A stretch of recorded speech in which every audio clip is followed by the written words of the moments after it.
Hello and welcome to the Shaw Local Bears Insider Podcast. I am Chicago Bears beat reporter Michael Dwojak here with the Northwest Herald's Joe Aguilar as we are joining you guys on Tuesday morning to recap the Chicago Bears 42-38 loss to the San Francisco 49ers. Talking to you folks a couple days after a thrilling Sunday night matchup between two of the I think it's safe to say now two of the better teams of the NFC at this point. The 49ers, obviously, but also your Bears put on a show in front of a national audience.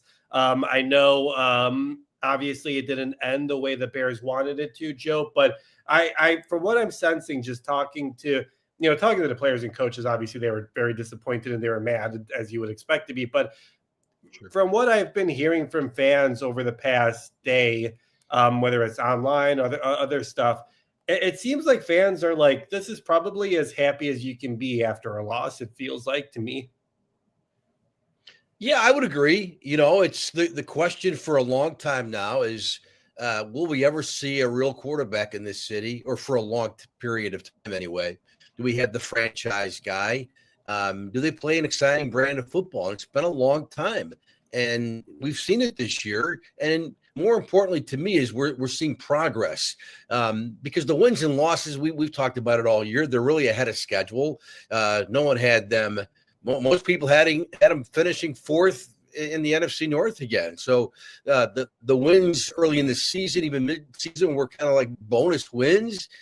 You're more interested in, do they have the quarterback? And I think, as we've seen here down the stretch, they have the quarterback. They have the coach. We've known that for a little longer. They have the quarterback. And this defense, look, it seems like I keep repeating myself about, this is not the 85 Bears defense, the 2000 Ravens. This is a defense that could see a big overhaul in the offseason. We'll get more to that in the next few months. We got a lot of time to talk about that. But for right now, I keep thinking, okay, so what did I learn about the Bears from this game? Not much, other than Caleb keeps trending in the right direction. And to me, that's the biggest takeaway. You don't want to see him lose. You don't want to see him lose to Detroit this Sunday. You don't want to see him lose a first-round playoff game, heaven forbid, against the Packers. But you're seeing all the right things. Yeah, that was just the first time I can remember in my life, just the Bears, going and playing in the national stage. And it wasn't like, oh, the defense led the way. Like the defense was whatever. Like the offense was the reason why that Bears team went to Santa Clara and hung in with the 49ers. I mean, they have a quarterback that can make electric throws. We'll break down that final play and all that sort of stuff. But the Bears have a modern offense for the first time since they ran the T formation. It feels like at this point. I mean, it's just they have a modern offense, and you saw that the Bears have one of the 2-3 maybe best offensive minds in the game at this point right now. And they have they have like a top 10 quarterback. Obviously, Caleb's far from a perfect product. He's still got a lot of development to do with Ben Johnson over the offseason and Ben Johnson's system here in the next 2 years. And that has to be really encouraging as well. But I think, like you said, Joe, the wins have been fun this year, but you've answered your two major questions this season, and you got the right coach this offseason, and you have your franchise quarterback, it feels like. All right, good to see everyone chiming in on the YouTube comments. Thanks so much for joining us, guys. Make sure you give us a like while you're here. Give us all your questions, all your comments. If you're joining us on Facebook as well, make sure you give us a like, and you can comment in there as well. We'll be able to see your comments so we can answer any of your questions if you've got any. And if you're listening to us on the podcast, thank you so much for listening there. Make sure you give us a like there as well and subscribe. That's the best way to support us.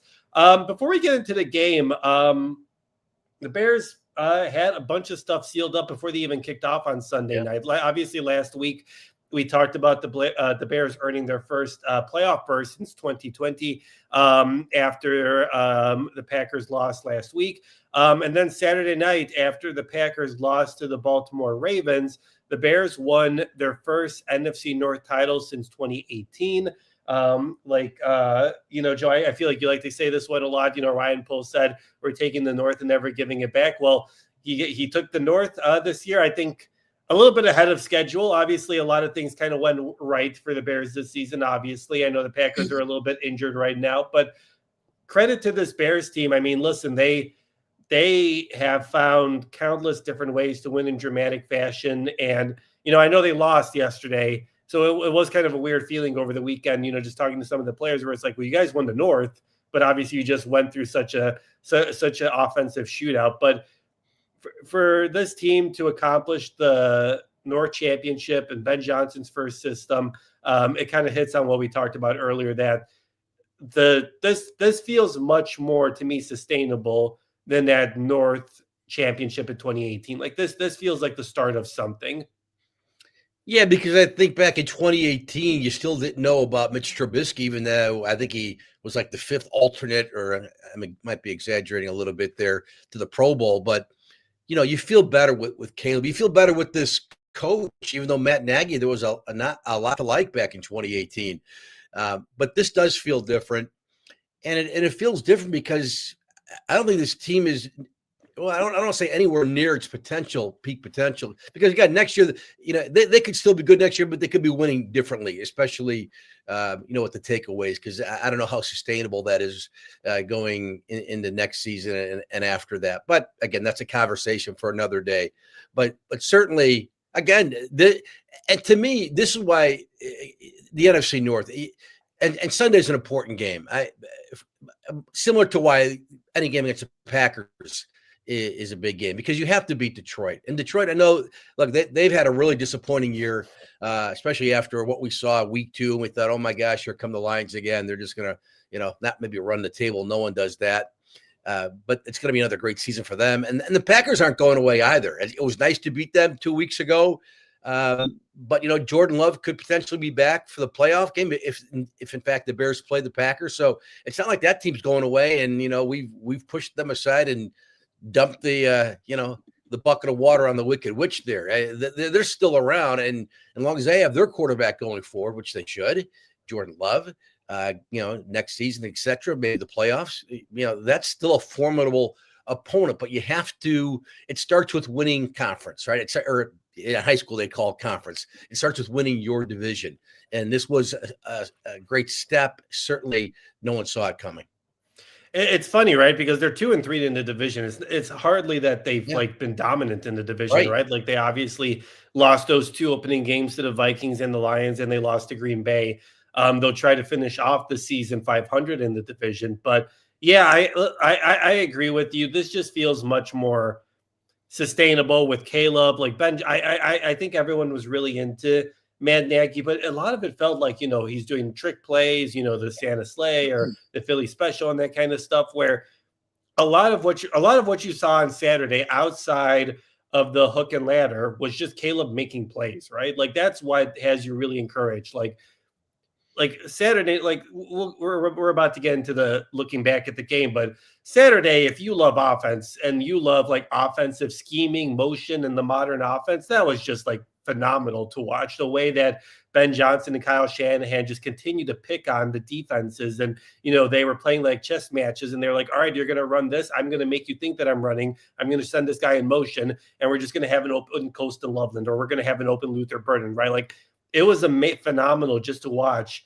Ben Johnson and Kyle Shanahan go at it with each other. But so I think that has to have you feeling more encouraged, right? Because you just know that the foundation is good. There's a lot of stuff to improve on, whether it's on offense, still you got some stuff to improve on. Defensively, we're about to talk about, there are a lot of things to improve on and kind of change over here.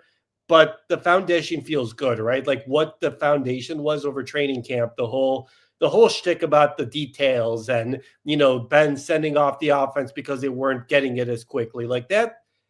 Now that kind of shows you that that wasn't just a gimmick, right? Like that is who Ben Johnson is, and that's who he wants this foundation to be.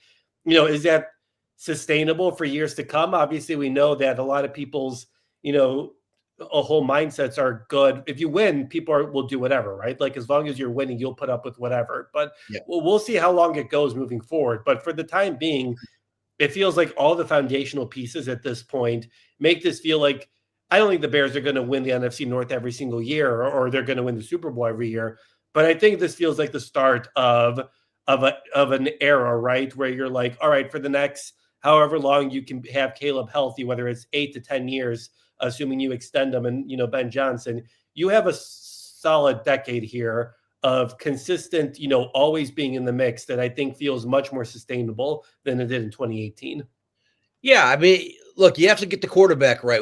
We know that. Every football fan knows it. I mean, if you get the quarterback right, you can sustain it. There'll be other changes. Every roster changes in the offseason. But as long as you have the quarterback, the teams that have the quarterback, they're always in the conversation, right? Yeah. You can look at the quarterbacks today, the teams who they have a quarterback, and going back probably forever since football was invented. I mean, you get the quarterback right, you have a chance every year, unless you just got idiots running the front office, and that's happened in this league too. And the other thing too is you have to start stacking good draft classes together. I think the Bears are at one. Everyone likes this, maybe two. I guess you go back to last year. So that still, there are other guys who didn't contribute this year from the 2024 draft class, but with Caleb and Rome being a part of the class last year, and then this year, the guys they brought in, they all look like, well, we've seen the ascent of the Lovelands, the Burdens, and even Ozzie Trapillo, what they can do. So you have to start stacking good draft classes together. So let's call it for now, not that anyone asked me, but let's call it 2 in a row. Yeah, I would agree with that. I'm sure that'll be part of our good, or our winners from the weekend, and we'll touch on that. So let's jump in. The Bears did end up losing 42-38 in dramatic fashion. I mean, I was listening to the broadcast yesterday, and I felt like they kept saying "cardiac Bears" in the last 2 minutes, and I was kind of like, man, they're really feeding into this. But I mean, you saw what happened on Sunday night. It lived up to the hype. So since it was a loss, we'll start with our losers. Again, like we always like to say every week, these are football sports losers and winners. Obviously, we're not talking about people being losers or anything like that. But Joe, what was your first loser from Sunday night's loss? Well, you can pick defense for a lot of different reasons. And loser 1, loser 2, loser 3, all Bears defense. But I'm going to go throw a little curveball here. I'm just going to go with the play calling at the end. It's funny because when they lost the game at Green Bay the first time, right? And you had mentioned like the play call. What do you think of the play calling at the end there? And they here that was the game, right, when Caleb missed the touchdown pass to Komet, underthrew it, and they lost the game. And you had questioned like the clock management at the end there, and I kind of defended it and thought, well, you don't want to give Jordan Love too much time and all that. But going back to Sunday at the end here, I thought they were a little too deliberate in getting downfield in position to put themselves in a spot to win with the touchdown, because you had to kick. Kicking the field goal wasn't going to work, as we know, wasn't going to be enough. But I just thought the clock management at the end, I don't know how you feel about this. You should have had more plays to have a shot at the end zone there. And then it seemed kind of hurried at the end, and it bit them. And then, hey, look, you still had a chance to win. Didn't quite get the play call, but even Ben said he got it in late. It didn't look fluid. It didn't look like there was a plan. Everything has gone 3, 2, 1, bang. It seemed a little hurried and a little discombobulated at the end there, and that's a shame. Now, had they won the game, it'd be like, well, Bears somehow, cardiac kids, pull it out again. You just can't win every game if you're going to play this style of football and come down to the last minute. You're going to lose a lot. The Bears have won a lot more. They've won more than they've lost. But I just thought that was a little clumsy almost at the end. Yeah, I've been hearing that one a lot. At the time, I kind of was like, all right, they're kind of deliberate here. With the day of context, I still relatively feel fine with the clock management there. I think I don't know. You're at the 2-yard line with an opportunity to win the game, right? And I know obviously you had, I think it came on 3rd down. No, it came on 2nd down because they clocked it. I think, if the hook and ladder works all the way to the end zone, you're not talking about this, right? I think so. And obviously, you can't play that game of ifs and buts. But I did this time around. I didn't hate the clock management at Okay. this point. I personally, I don't think you even could have given the 49ers 20 seconds or even 10 seconds. Like the way that offense was going, I completely understood why Ben wanted to take it down all the way down to 0. My only gripe toward the end of the play calling was, and I kind of been talking about this with some of the other beat reporters, as Ben talked after the game. He took accountability. He said, I didn't get the play call in time. If you look at the TV broadcast, I think they lined up with 5 seconds left on the play clock, and the guys were not aligned in the same way. So as soon as they snapped it, it was just a busted play. Like it was a busted play. Caleb had to scramble. He just had to figure something out. Like they were not running the play that was called. And Ben took accountability for that and said, I should have got the play call in sooner. My only thing that I was wondering is, and I didn't get a chance to ask, was I wonder, would you rather just take the delay of game penalty at that point? To me, it kind of felt like, I know you're at the 2-yard line, and obviously scoring from the 2-yard line is much easier than scoring from the 7-yard line. But I think I would rather take a penalty, lose the 5 yards, but then run the play that I want to play. You know what I mean? Like, I think I would much rather, as opposed to, and obviously if Caleb is able to get set a little bit more and Johnny Walker comes a little bit into the end zone, makes that catch, it's all for naught and doesn't really matter. But to me, I was wondering whether you would take a delay of game penalty. And Rick, I don't think there would be a 10-second runoff because they clocked it the previous drive. So there was no running clock in that scenario. So I don't, unless I'm misunderstanding the rules, and I should have done a better job of looking at it. I don't think that there would be a 10-second runoff because they clocked at the previous possession. So there was no running clock at that time. So that was my only thing where I was kind of like, if you don't get a running clock, I do wonder whether you just take the delay of game penalty, run the play from the 7-yard line, and then you actually run the play you want to run. But I also understand, they were clocking it. They were trying to get the play in quickly. The 49ers were not going to call a timeout or anything like that in that scenario. So I understand why in the heat of the moment and all that sort of stuff, why it would kind of be as discombobulated as it kind of was at that point. Yeah, I mean, I'd always rather be closer to the end zone. I know 5 yards isn't much, but there, because it gives you the option of, I don't know if they would have run it because you got to get the ball in the end zone there. It takes away the option of running it. Now everyone knows you're throwing it. Maybe they knew they're going to throw it anyway there from the 2. But that's what I mean. Like, give yourself more of a chance so you're not. So where it comes down to, you've got your maximum 4 downs to get the ball in the end zone, 4 tries if you had more time on the clock. So, and I don't know, I'm not sure about the runoff there.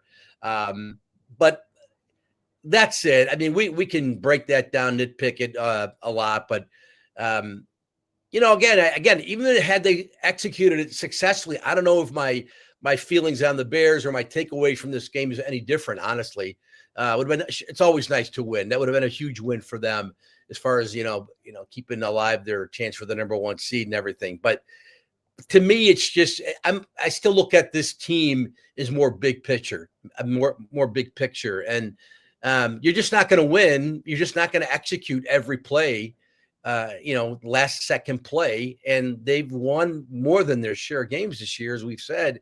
So, I don't know. I think even when someone said, I saw some conversation on Twitter about, it looked like DeAndre Swift was open early on that play, which he was, but then he's got to deke at least 1 guy, maybe 2 there to get in. And if he falls short, if they get tackled, he gets tackled at the 3 or 4 or 1, and that's a bad look too. Then you can really question that decision by Caleb.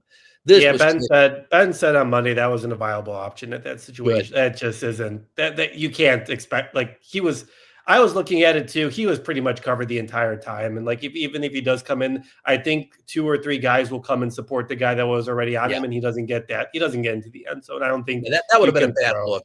Yeah. I'm amazed Caleb actually. I mean, that was pretty close to being completed. It just short hopped Johnny Walker at the end there, but him like falling backward under pressure, just slinging it like that, again, showing off his uncanny ability to make plays like that off balance. I thought it was a lot closer. At first, it was hard to tell, amongst a swarm of bodies in the end zone there, did he catch it? The announcers got it right, right away. They saw it. But it was an exciting play. It was a fantastic football game.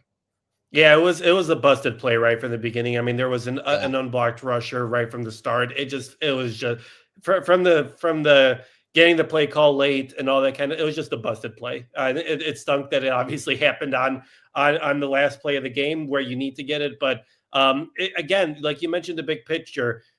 These are good learning moments for Ben Johnson too. And Yep. and he's like, listen, we forget about it. Like this is his first time being a head coach too. Like he's juggling this clock management, but also trying to get the play call in at the same time, right? So those scenarios, like you mentioned, whether it was against Green Bay earlier in the season during that loss, or whether it's Sunday, he's getting experience too about like, all right, I want to get the ball, I want to get the clock down because I don't want to give the other team a chance to do it, but maybe I should be more aggressive with my timeout call here, and then we can set up a scenario for you. Listen, he's still learning. Caleb's still learning in those types of situations. Yeah, I don't think the coach is kind of the reason why you lost that game, so I wasn't really upset about it. But it was definitely a learning moment, I think, for everybody, including Ben Johnson, about how he wants and how they want to run those late game situations moving forward. Whether it's the playoff run this year, or heck, even 2 or 3 years down the road, if they're competing for a NFC championship or a Super Bowl or something like that. Like all these little moments kind of matter in the grand scheme of things, like you mentioned earlier. Yeah. And let's be clear about this too. This has not been an issue all year, really. I mean, how many times have we talked about clock mismanagement by Ben Johnson this year? I mean, fewer than 5 times. Yeah. Right? I mean, last year it seemed like it was a case every game you were talking about it. And way back when he got the job, and people said, "Oh, they got the hot shot, offensive mind here. Let's see, it's going to be different for him as a head coach. He'll learn. He's never managed a clock yet. Let's see what he can do with that." Well, I think he's answered that 100%. That he's fine and he's got this. All right, let's move on with our losers. Like you said, the defense as a whole.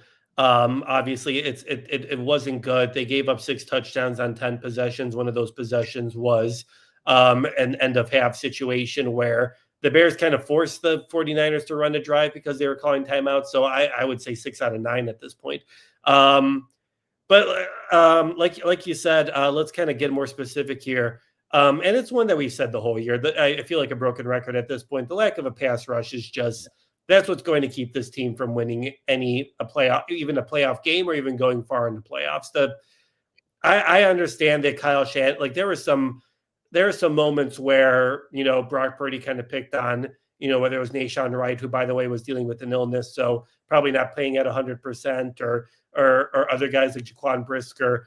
But you can pick on them because you don't have a pass rush. I mean, I know Austin Booker had that one sack and a couple batted balls, but Brock Purdy had all the time in the world to throw in the pocket. And when he did feel some sort of pressure, he just kind of broke off and picked up a few yards, or was able to scramble. And I honestly thought that was the best. Obviously I haven't watched all the 49ers games, but I actually thought that Brock kind of showed something that maybe people didn't know about him, his ability to kind of scramble and this sort of stuff. But the lack of a pass rush that's just going to haunt you. It should be the top concern in free agency. It should be the top 5 picks in the draft this offseason. There's just no pass rush at this point. Montez Sweat, I think, is a fine player. He doesn't get enough support from the inside, from the outside, for him to just be able to take over games. It has to be the major focus of the offseason at this point. I know some people are mad at Dennis Allen. Listen, I think Dennis Allen has done as much as he can with what he's had this season, whether it's been all the injuries, whether it's the lack of a pass rush.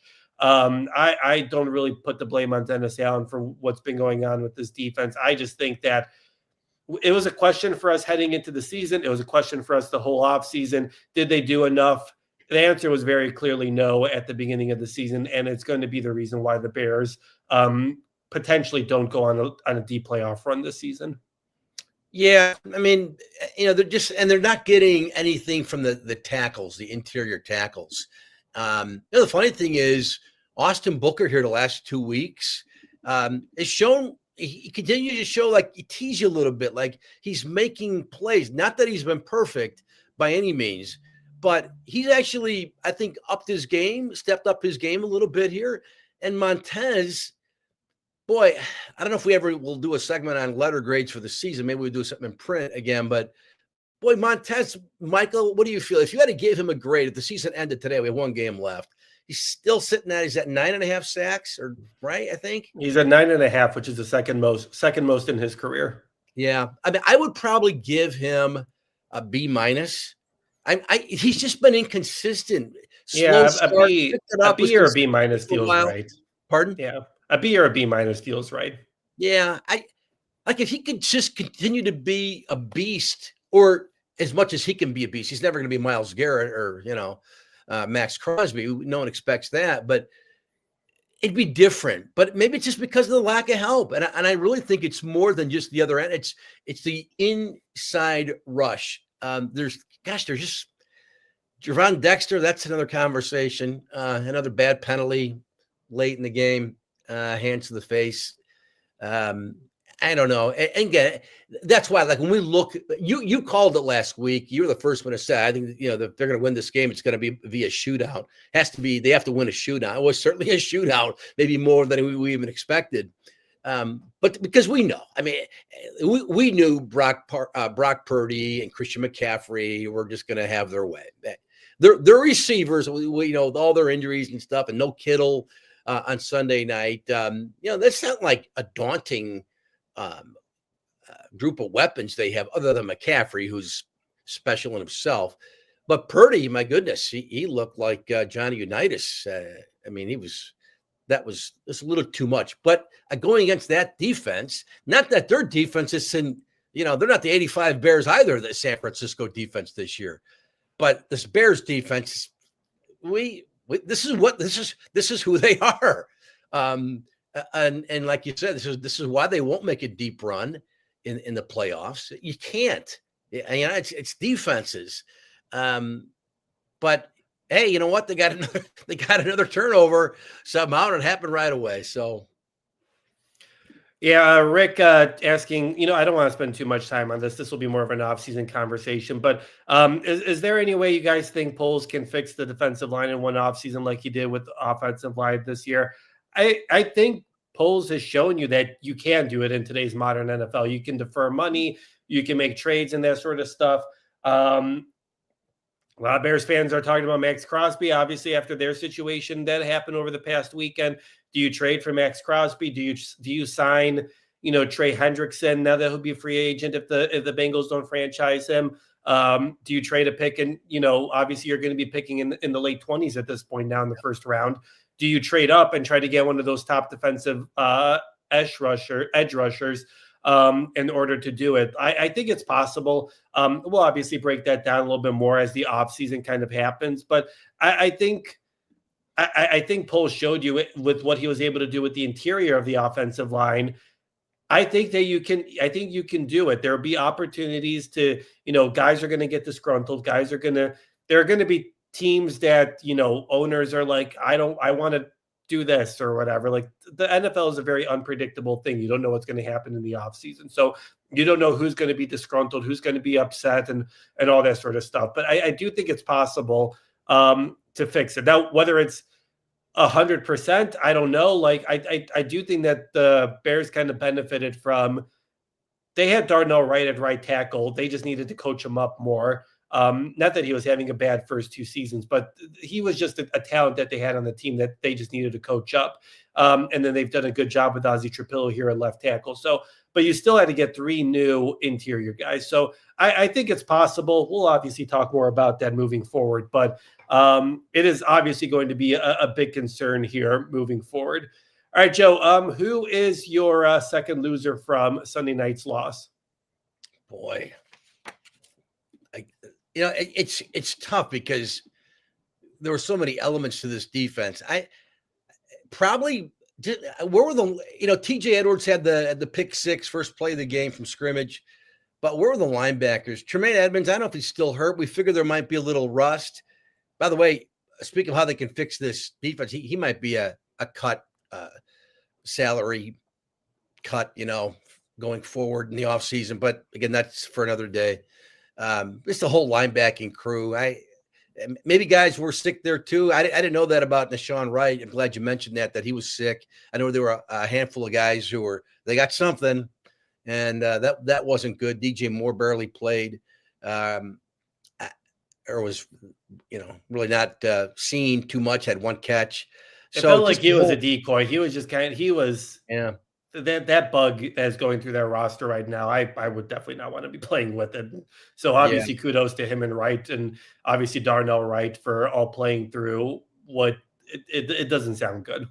Yeah. So the whole, just the linebacker and the secondary too, if I could clump them together there, Byard looked more like Kevin Byard last year. Jaquan, nothing. Was not a good night for Nashawn, but maybe that, you said illness, maybe that explains it. He looked like he just couldn't move almost on that long run by McCaffrey in the first half. He should have tackled him. That would have, instead of a 41, 42 yard gain, probably would have been maybe 10. But it was just riddled. Just not impressive. I mean, surprisingly, actually, the Niners punted twice. They hadn't punted in a month. And Ben tried, I think I saw that in your story, maybe in today's print, Shaw Local, about Ben saying, hey, guy, he was like almost covering for the defense. I understand he doesn't want to throw the whole defense under the bus, but it's like, yeah, but come on. I mean, by the way, this is the third game now they've allowed 40-plus points, right? The 52 stinker to Detroit, then the Bengals game, which they, 42 they gave up to old man Flacco, and now here the 42 again. So 3 of those in 1 year, and you're sitting at 11-5. That doesn't make sense, right? If you say your defense this year is going to give up 40-plus points 3 times, including one game where they give up 52, what do you think your record's going to be? You'd be like, wow, 6 and what's the math? 6 and 11, and it's the opposite. So. Yeah, I'll kind of combine that with mine with, Christian McCaffrey is obviously he's about to have another 1,000 season, 1,000 rushing yards, 1,000 receiving yards. He's an incredible player. I'm not breaking any news there, but that I agree with the linebackers. They just weren't closing in on tackles, and it's been something that they've kind of been dealing with the whole season. They've been shut off blocks so easily. They're just not playing up fundamentally. And, it's tough, right? Because I think, Tremaine obviously had a tough game, but Tremaine outside of Sunday was having a great season before the injury, right? Yeah, like he was, what does he have? 4 interceptions. Like he's playing really well at that weak side spot. And, I don't know whether injuries are playing a role with him and TJ Edwards as well, but it was not a good look. Obviously, Kyle Shanahan's like Ben Johnson. He'll use a lot of motion and a lot of shifts to confuse players, defenses. So you're kind of like thinking the ball is going in one direction, the ball is going the other direction. There was one where I think the defense was fooled a little bit too easily, where it was very clear that the ball was going to Christian McCaffrey, but somehow the whole defense went one side and Christian McCaffrey was open on the other side.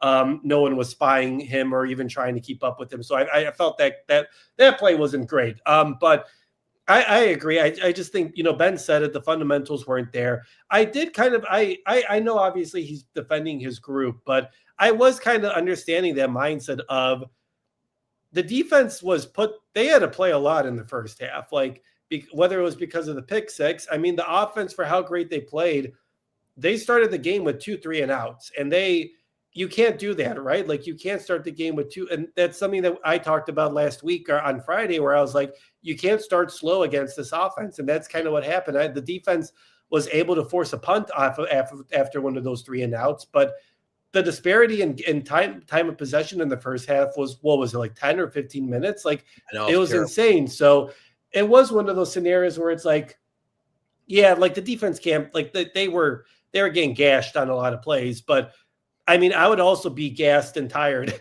after having to play like 15 more minutes in the first half than my offense was playing. And that was a scenario, again, where you just needed Caleb to, you can't go 3 and out to start 3 and outs to start the game. And I feel like that kind of set the tone and kind of put the defense in a bad spot. A little bit, yeah. I mean, I can see that, but I will say this too: is like the offense, the third possession was great. That was a great possession, which ended in the touchdown pass to Burton. But the defense, you can get off the field too. It's okay if you have a 3 and out. It's okay, And there were situations where they could have, and they just could not get the stop. Which again, no one's surprised by. But you had to make a statement too. I mean, you could say they made the statement with the first play on the pick 6, and even if that's not intercepted, it's broken up. Jalen was all over that. Imagine that. The great Brock Purdy, who, man, again, you listen to the game like I was Sunday night. It's like, yeah, any mistake Caleb made, boy, they're all over it. But Brock Purdy, could do no wrong. Anyway, but. I just can't. It's hard to defend. You take away the pick 6, and all credit to the Bears. What did they do? I mean, I did love the sack by Austin Booker, by the way. Boy, 20 years ago, you could have just leveled Brock Purdy and knocked him out of the game with that blindside hit. That's dangerous. But Austin Booker, good for him. He treated him like he was tackling his little brother. Like I'm not gonna hurt you. I'm just gonna sack you from the blind side, and you'll be okay. Maybe he was thinking about the hit he had on Jordan Love the previous week, which is a good thing then too, right? Because that had, like, when you saw him coming on that sack, you're thinking, all right, this is going to be, strip sack, touchdown the other way. Purdy's going to get knocked out of the game, or, oh my gosh, this could be sack negated, 15 yards, roughing the passer, first down. And fortunately, nothing bad happened. But it was a great sack. He beat the backup. That's another thing. I mean, they lost Trent Williams on that pick 6 too. So the defense just couldn't exploit that more. Other than that play, I don't know if they really exploited the loss of Trent Williams, who's going to be in Canton one day.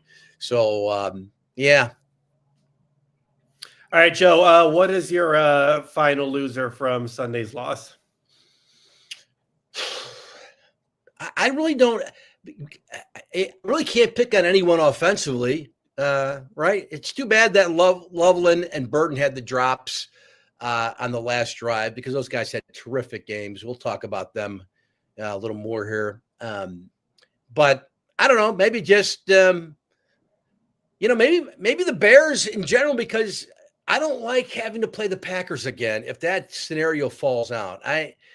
You'd think they'd get Jordan Love back. We don't know the situation there yet with the concussion, but I really, especially just with this rivalry, and the hatred is a strong word, but let's face it. I mean, Bears fans don't like the Packers, and Packers fans don't like the Bears, and it would just not sit well if you lost to this team, and it would be at Soldier Field, potentially.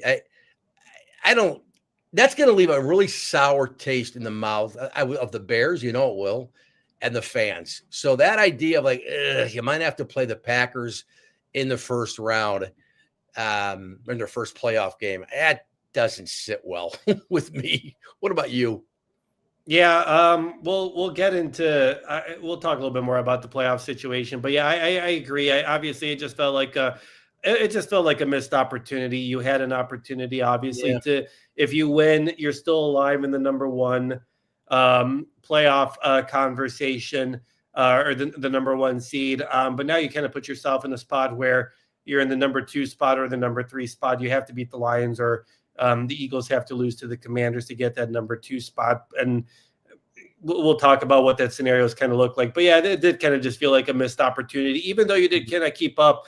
I feel like a lot of people at this point are at the point of, I'm not here for moral victories, right? Like, the goals have kind of changed here. You enter the season and you're kind of like, all right, like, show me that Caleb is good, Ben is good, and I'm good. And now you're kind of like, well, I kind of want to be selfish. We won the NFC North. We're in the playoffs. Like, I want to make a deep run. You don't know how many cracks you're going to get at this thing. And so I did feel like you kind of missed an opportunity there. So I would agree with you. My last losers, offensively, you can't start the game with 2 3 and outs. I didn't understand on the first drive, 3 straight throws. I know that the 49ers have a good run defense, but that's been your bread and butter the entire season.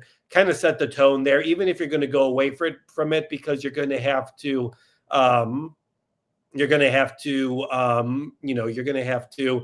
throw it in a showdown like that. I didn't like that. And Ben talked about this yesterday as well. I did not love the play calling when the Bears scored that field goal once the Bears got into the red zone.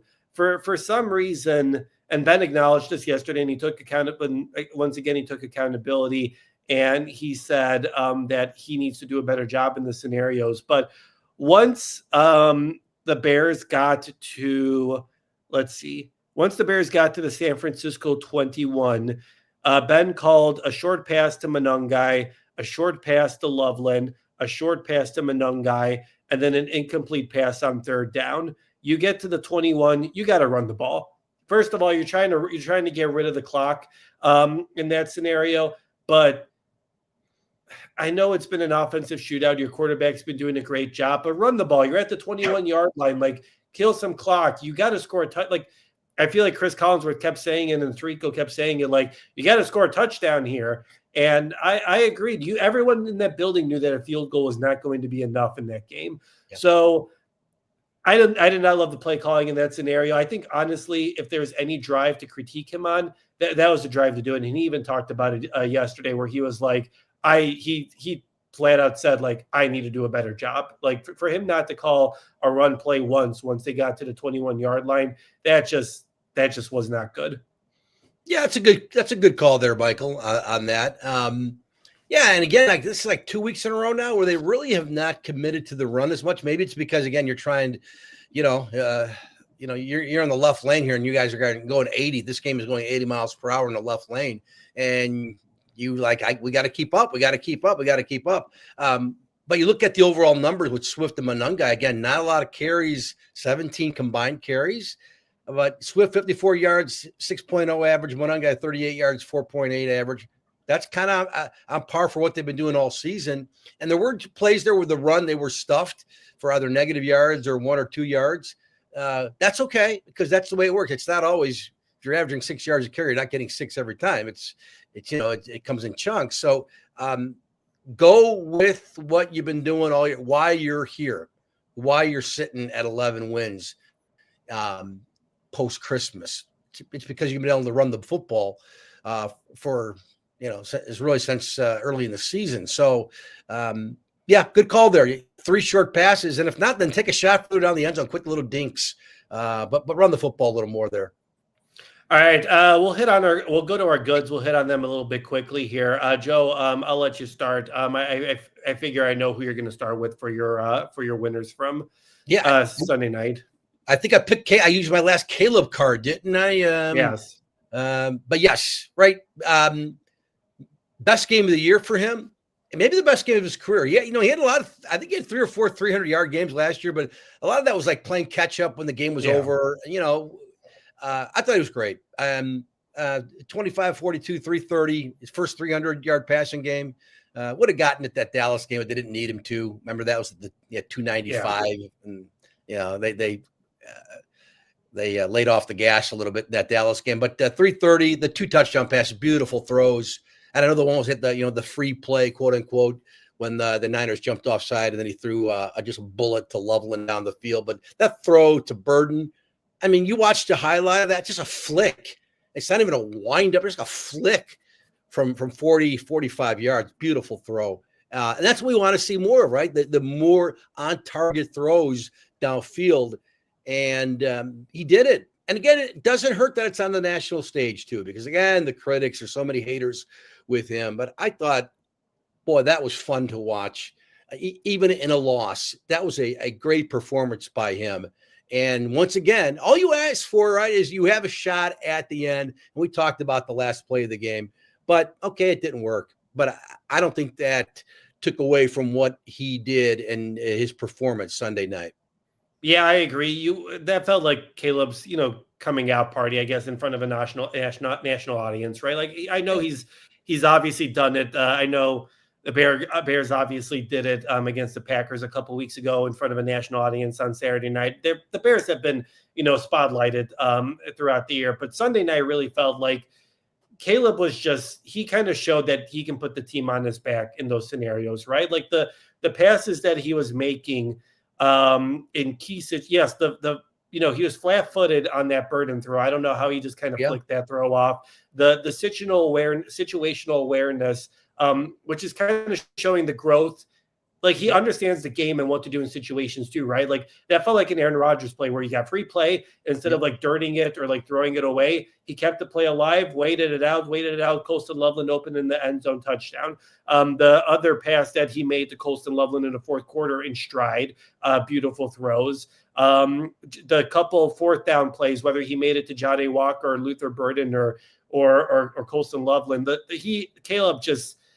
He's like your number one winner. He showed you that he's your franchise quarterback. Is he a perfect product? No, he's not. There's still so much that he can accomplish and still so much growth that he can do. But I think if there is any doubt heading into the season whether Caleb is your franchise quarterback, I think all those questions are gone. He still misses the open. I know Chris Collinsworth liked to pick on a lot. He still misses the open throw sometimes, which I think that's just something you're going to have to live with Caleb at this point. He's going to miss it sometimes. He'll improve on that. He'll work on that during the offseason. I'm sure Ben is going to focus on it a lot over the offseason. But I think you answered the question of whether Caleb is your franchise quarterback, and it's without a doubt yes at this point. And even the last play where he kind of jumped over the guy, it looked like he was going to trip him up. A lot of quarterbacks go down there, and again he showed that escapability to give himself a chance to throw into the end zone and win the game there. So he really didn't show off the scrambling. I don't know what he rushed for. He didn't rush for many yards. No. Didn't have to. But no, we're seeing the progress, right? We've been seeing it now a little more consistently the last month, and that was wonderful. I want a Bears game to be every day almost now after that. It's like, I just want to see more of this. And so that was good. That was really good. My winner from, Sunday, your rookies kind of took over there. Luther Burden with a career high 138 receiving yards. Colston Loveland with 94 receiving yards. Undrafted rookie Jade Walker with the big completion. He's got 30 receiving yards. Your rookie stepped up, right? Like DJ Moore, he played. He's sick. I mean, it's just like that team is sick. You're playing without Olamide Zaccheaus, who also went down with an illness. Rome Odunze missed his fourth game with that foot injury, and your rookie stepped up, right? Like you had Luther Burden make such critical plays in key moments. You saw his ability to pick up yards after the catch. Colston Loveland has been Caleb's safety netted on fourth down. It seems like for like the last half year at this point. Caleb has all the trust in the world in his receivers and his rookies, and the rookies really stepped up there in a big way when their team needed them to. Yeah, right, 100%. And even Walker, that was a big catch he made for the 19-yard gain. But certainly Luther Bird. And you look at Caleb's numbers, 25 completions. There's a lot more on the table. So I would hope it doesn't look. I'm guessing Rome's not going to play again on Sunday. But when he comes back, even if it's playoff game, and you've got all your weapons, your receivers, that is, it doesn't mean like, okay, so Luther Burden goes down to getting 3 targets now again because Rome is back. There should be ample opportunities. This is a really strong group now, especially the way we've seen Burden and Loveland become really good players. I mean, they're not playing like rookies anymore. And for all the clamoring, I wanted to see more of them. I just had to be a little patient. But they are beasts. Boy, I didn't think I'd love the Loveland pick as much as I have. I think that guy is awesome. And again, it's too bad. I think that was, I don't know if this is correct. That drop he had on the last drive was his first drop of the season. I haven't looked into that, but I would imagine Chris has that right. So which is phenomenal for a rookie. I didn't know that. Caleb missed him a couple times, but that's okay. But he is, and again, he's not only, he can do everything. he can block. He can catch the short pass, knock guys over. He can get downfield like he did on that touchdown pass for what was it, 36 yards? Like he's a receiver, like a wide receiver. So those guys, man, right? Burton, Loveland, Jade Walker, more found money. I really like him a lot. I think he's got a roster spot, I would hope, next year too. And I think to see more of him. And again, Walker's an interesting dude because he's got the length. He looks like he's got really good hands. Boy, you think about some of the guys they've had in the past. I don't even want to think about it. I think, Bayless Jones and some of the other targets they've had, the little targets, and then they can't catch, and they're not fast. This guy's a dude. Again, sometimes coaches, front offices, they miss. This guy's not on the radar, and he's surprised. Look at Purdy, for crying out loud. So it's really encouraging. Yeah, and obviously, you have to be happy with all your rookie class, most of your rookie class at this point. I mean, Ozzie Trapillo, we haven't talked about him over the past couple of weeks, and that's a good thing. Obviously, I think they've supported him. They've got tight ends on his side sometimes, and they've got a running back chipping at times too. But for how much he wasn't ready, to be a starting left tackle. He's out of the left tackle conversation. He's a backup right tackle. Then they move him back. I mean, that pick is looking really good now. Kyle Monunga, I know he didn't have, as good of a game as he usually does, but he's been a phenomenal 7th round pick. So it's been really encouraging to see that rookie class really step up here. And that's exactly what you need if you're going to build sustained success here. All right, Joe. Sorry, and Newman too, even though he's barely played this year, the few opportunities he's had, he looks like he can plug in. That's why it feels good knowing, like, you're not feeling like, oh my gosh, if they have one injury, they're screwed. You don't feel that way this year. Yeah, for sure. You definitely have some good depth there. And that's obviously been tested throughout this year. Joe, who's your second winner from Sunday night's loss? Well, TJ Edwards, he was kind of quiet after the pick six, and Jalen Johnson deserves half that pick six, right, for the game. But for TJ, it was nice to see him have a moment like that because, I mean, gosh, the guy, he was never hurt in his first 6 seasons in the league. Then this year he's been hurt, and he's missed 9 games, I think it is. He's that was a nice moment for him. First NFL touchdown for him. TJ, I know because I covered him in high school at Lake Villa. He was a quarterback in high school. He's a quarterback, and like a lot of guys in high school, he's your best athlete. Get the ball to him somehow. Getting the ball in his hands and playing that quarterback is one way to assure that. But because TJ, he's not, the body is not the same as it was when he was in high school and he was playing quarterback. But great moment for him. And it was a huge play against the god, Brock Purdy. Oh, my gosh, who can do no wrong. How come that play wasn't talked about more during the broadcast? Anyway, I'll stop. But that was a moment. And TJ Edwards, for all he's been through this year, and he still looks like he's a little slower. Like, looks like me getting out of bed sometimes in the morning. I'm just old and I don't move that fast. He still looks a little like that at times. But that was a really fun moment for TJ. Yeah, it was a very cool moment. And I know, we keep talking about, you can't live and die off of turnovers, creating turnovers. But, I mean, the Bears still lead the league in 32 takeaways. They lead the league with 22 interceptions. You can't – I know we can pick at it, but you still have to give it – like, it's insane that the number of interceptions the amount of takeaways that they're forcing – even without a pass rush, like, I feel like that's even harder to do. Yes. It's easy to throw. It's easy to get interceptions when your pass rush is forcing the quarterback to throw into mistakes, right? But like a lot of these interceptions are just, are there good plays, right? Like Jalen Johnson blocks the pass. TJ Edwards is there to pick it off. Like, these aren't really like, lucky plays. Oh, the ball just happened to bounce their way. Like, guys are in the right spot at the right time. So I know, Rick is saying, Joe, didn't you say the linebackers were part of your losers? Sure, like the overall performance could have been bad, but I still think you have to give kudos to this defense where they're forcing takeaways, they're studying the right way. They're not playing, obviously they're not playing at the level they need to be, but still to force the turnovers that they've been able to do throughout the year without a pass rush, it's just I think that even makes the stat even more incredible, that for how how much there's just no pass rush here. This defense just somehow continues to create interceptions, which that's just kind of mind-boggling at this point.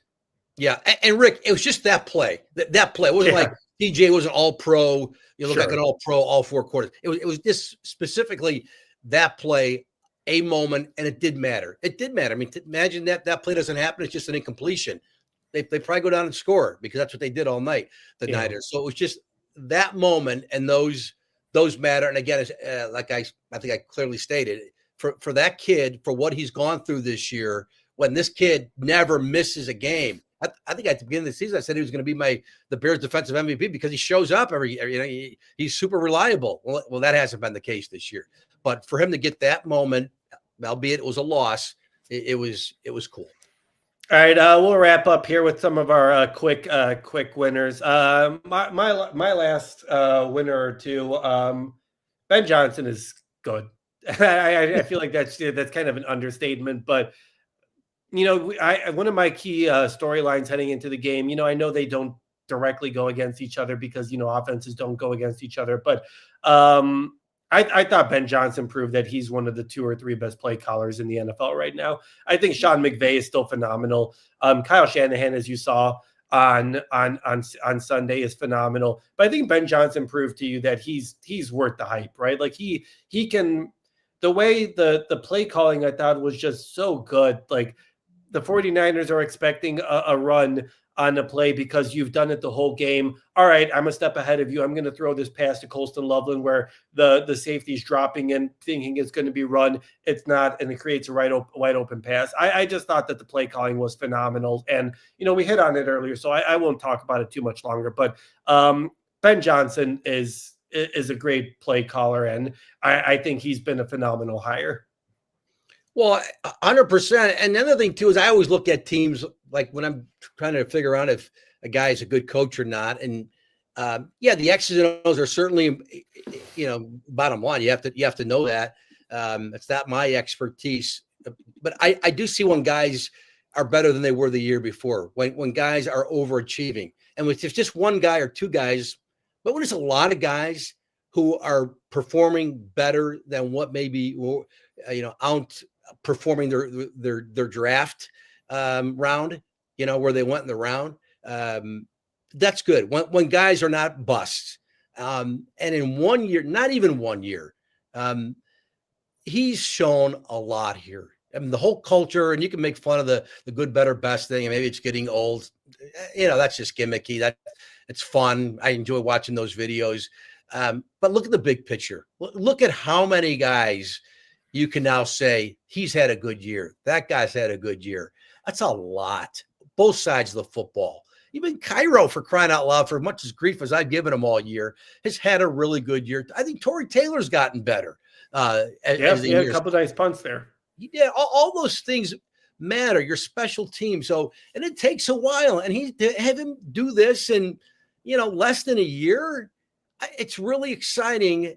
And, like any team, injuries play a factor. So you lose guys because of salary, you lose guys through free agency. But everything you've seen this year, there's reasons to believe it can happen again next year, even if it looks completely different. Yeah, for sure. You just feel encouraged about what he's been able to build here. I'll give my last winner, Austin Booker. I thought he had a pretty good game. That's been an encouraging step for how bad the pass rush has been this season. He's got a sack. He had a couple pass deflections. I think that's been a pretty good development over the past, what has it been now? 9 games or 7 games or whatever it's been. So that's, and he had another hit on Purdy in the second half there where he got his hand on Purdy's arm, and the way Purdy was, connecting with his receivers, maybe that pass, I don't know where he was going with it, but maybe that's completed too. But he broke up that play, and that was at that play. That's why that was an incompletion. So, and look, if you're a defensive lineman and you're getting paid, especially at DN, to get sacks, you get one a game, you're going to the Pro Bowl, 16, now 17 games, 17 sacks. And you don't have to have 2 or 3 every game. But Booker is showing, I'm not saying, okay, they got the DN situation figured out for next year because he's kind of come along. Not by any means. but he's certainly, again, as I mentioned earlier, he's trending upward. We're seeing plays from him, and he plays a position in particular that you need to see guys making plays, i.e. sacks, and he's been doing it. All right, Joe. So the loss still keeps the Bears at the number 2 seed. That comes after the Philadelphia Eagles won a thriller against the Buffalo Bills, which was a crazy game. So the Bears are currently the number 2 seed. The Bears will either be the number 2 seed or the number 3 seed. They're the number 2 seed if they either beat the Lions on Sunday at 3:25 or whether the Eagles lose to the Commanders. So they'll either be the 2 or 3 seed. And then they'll either play the Packers, the Rams, or the 49ers. The Rams lost to the Falcons yesterday, got them out of that number 1 spot. So it'll be Seattle and San Francisco for that number 1 spot. So it'll either be the 49ers, Rams, or Packers, depending on what kind of happens here over the weekend. Ben Johnson said that he's going to be playing all his players. He's playing to win. When it comes to a Roma Dunze update, he said that he's progressing well. We'll see whether he's practiced this week, so that wasn't really an update. So we'll kind of look at that, looking into the situation. The Packers are the number 7 seed. They're guaranteed to be the number 7 seed. Joe, I think obviously you would rather have the number 2 seed. You want to have as many home games in the playoffs as possible. But looking at the 3 teams that the Bears could possibly play, whether it's the Packers, the Rams, or the 49ers, which team, do you want to see? All 3 teams are great teams. Where are you at this? Do you want to play the Packers a third time, or would you rather take your luck against an NFC West team? Because I was kind of talking it through with some guys over the past couple of days, and I don't know if I have a clear answer, because I think the Packers are obviously injured and they're the most battered at this point, but they're also you're most familiar with them. So I don't know whether that plays a factor into it, where you have seen each other enough where maybe you know a little bit too much about each other, and that can kind of play a role into things, or whether you want to go. Listen, I know the Rams lost yesterday, but I still think they're a good team. And I don't want to play the 49ers. That offense, I just don't want to play the 49ers as long as I don't have to. So what is your approach? Who are you, I guess, hoping to see, with the understanding that all these teams are very good teams? Well, let's see. The Saints are out, right? So yes, they are not. I want to see them play the Saints. Is what I want to see who's in play. But that said, I said I don't want to see the Pack. I guess I'm too jaded and too scarred from too many Packers beating the Bears in big games. But you know what? If you're gonna go to the top, if you're ever gonna assert your dominance, take over the North, never get it back. You got the Wicked Witch isn't dead yet. She still got a little pulse. No, far from it. She's still alive. And again, I want to see Jordan Love play. I mean, I don't want to concussed, he's done for the year. No. Still have to beat that team, and maybe it'll be painful. It'll be a heck of a game. But you have to be. So in a way, it's I know it's going to hurt. It's going to hurt, but you have to play the Packers and beat the Packers. And then you can take the hat to the wizard and get the heck out of Oz. You have to have that moment, because as fun as that game was last week, the overtime game, and that was beautiful. And that's when you'll see highlights, for the next 20 years. But you got to beat them one more time. And I don't want to see Matthew Stafford or Purdy here.